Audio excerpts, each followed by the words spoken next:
Okay, turnaround time, 5 seconds. So let me quick finish what I was saying there about cramping.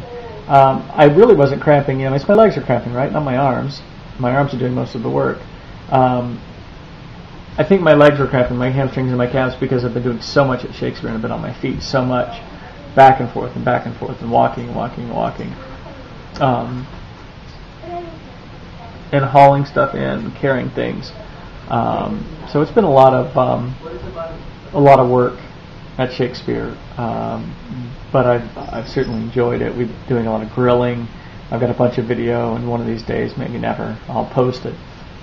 But in front of the lawn, on the lawn in front of the PAC, like the video I put up last time where we had the music, but we have also moved ourselves a little farther back, such that we've got we're grilling bratwursts and corn out on these big charcoal grills, and we're serving lemonade and root beer floats, and it's a great festival feel. It's working out really well.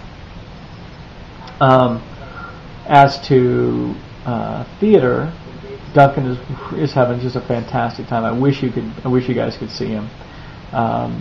His monologue and his remember last year he did Shakespeare for Young Actors and did that scene out of Taming the Shrew. Well, this year he's doing it again, and his scene is with is from Richard III. I don't know if you know the play, but it's not comedic for certain. Richard III is this creepy guy with a hump on his back who essentially kills the king, takes over the throne, and after he kills the king, he woos Lady Anne, the king's now widow, and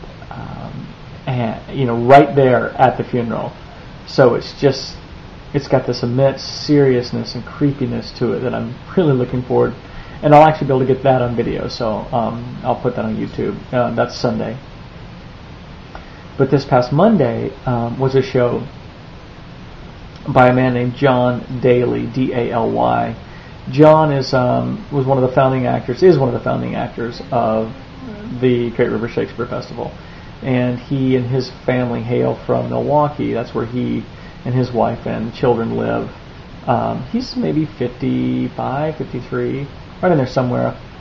But he works at the Milwaukee Rep Theater. And his daughter's a year older than Duncan, and they worked together in Shakespeare for Young Actors a few seasons. But John, a decade or so ago, wrote a play, maybe 20 years ago, wrote a play called The Daily News. And the play dealt with his grandfather, George, who and was set in World War II. And George had 3 sons, one of whom was John's father.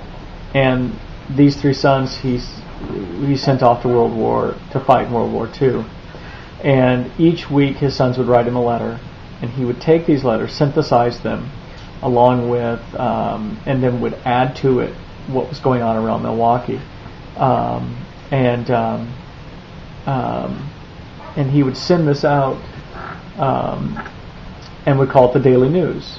And it was a newsletter he did every week for 3.5 years during World War II until his sons came home. And it was also musical. John wrote all the lyrics, and then somebody else wrote the music. And he's done it with maybe 10 or 12 cast members. But he did it on Monday as a benefit for Shakespeare, and he did it with just 2 other cast members. And so they all played multiple roles during this, and they sang, and the 2 other cast members played piano. They would often literally trade playing, because there was a Baby Grand on stage. And the great thing about the play was that it was, you expected, just because of contemporary theater or contemporary art or contemporary cinema, you expected alcoholism, you expected death, you expected dismemberment. And not that there wasn't all of that during World War II, of course, or any time, but that's not what this play was about. It was about this man who every week on his Underwood typewriter, created a newsletter for his extended family and sent them out. And the family cohesiveness and some of the dysfunction, and all the sons come home from the war, and actually 6 months after all the sons come home, the grandfather dies of lung cancer. No doubt due to the Lucky Strikes that he smoked every day. So, but anyway, it was just a really great and moving story, and that was on Monday, and Duncan and I went to that. But so anyway, it's as I said, it's he's really digging theater, and hopefully he'll continue with it. There's worse educations to be had than summer stock theater, right, Dan? But Galen is playing soccer. Playoffs start this weekend, this Saturday. He's got 2 games on Saturday, 1 on Sunday. So they continue playing if they win a game. So with each game they win, they continue. So we'll see if they can get past Saturday. Right now, I'm actually waiting for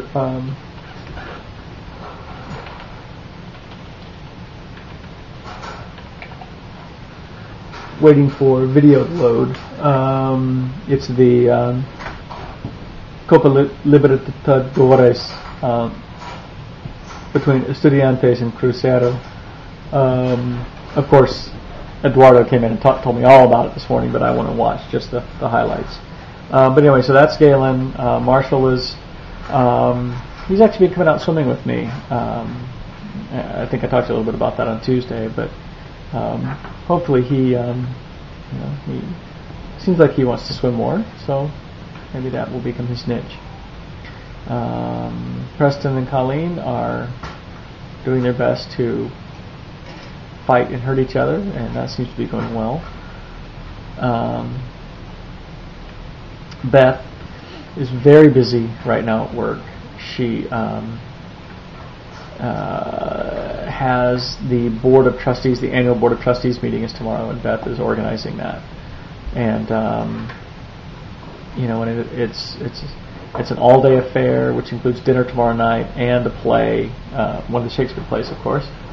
So here she'll be all dressed up to the nines with all of these really important people, and I'll look like a dirtbag, kind of like this. So, but she's been working really long days. Colleen, please don't. Okay. She's been working really long days, going back in at night after dinner, and then working until I don't know when, because I'm asleep by the time she gets back.